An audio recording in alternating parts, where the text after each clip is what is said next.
سيادة الرئيس عبد الفتاح السيسي، احنا ما بنصعبش عليك، والله العظيم بتكلم بجد.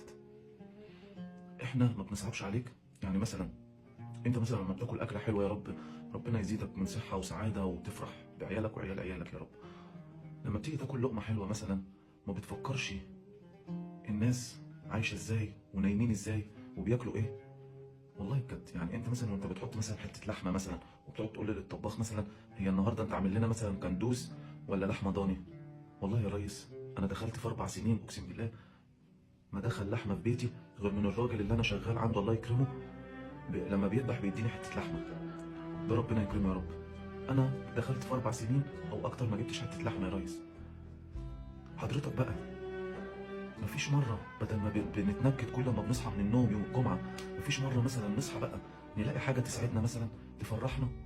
يعني مثلا انا بقالي 4 سنين ما عنديش لحمه زي ما حضرتك كان عندك، قعدت 10 سنين من غير ميه. انا كمان قعدت 4 سنين بس، يعني كنت انت عايش ميه بس انا مش عايش. مش عايز اكل لحمه. انا عايز اكل لحمه. والله يا ريس، والله يا ريس وحياة ربنا انا بكلمك بجد، انا عايز اكل لحمه. اكلوني لحمه.